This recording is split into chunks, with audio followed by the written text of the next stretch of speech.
அம்பாசமுத்திரம் சட்டமன்ற தொகுதியில் தவேக வேட்பாளர் ராஜகோபால் கடைவீதிகளில் பரோட்டா மற்றும் ஆம்லெட் போட்டு வாக்கு சேகரிப்பில் ஈடுபட்டார்.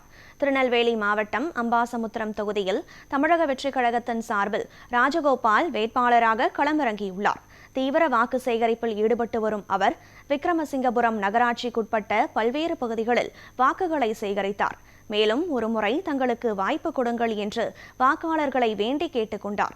இதனைத் தொடர்ந்து விக்கிரமசிங்கபுரம் பிரதான நெடுஞ்சாலையில் அமைந்துள்ள கடைவீதிகளுக்கு சென்று வாக்கு சேகரித்த அவர் அங்குள்ள பரோட்டா கடை ஒன்றில் பரோட்டா மற்றும் ஆம்லெட் போட்டு வாக்கு சேகரித்தார்.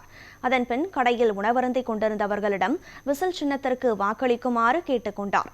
அம்பாசமுத்திரம் தொகுதியில் செயல்படுத்தப்படும் திட்டங்கள் மற்றும் தவேக தேர்தல் அறிக்கைகளையும் பொதுமக்களிடம் எடுத்துக் கூறி வாக்கு சேகரித்தார். இதில் தவேக வேட்பாளர் ராஜகோபால் வாகனத்தில் சென்றபோது அக்கட்சியின் தொண்டர்கள் இருசக்கர வாகனங்களில் விசில் அடித்தபடி சென்றனர்.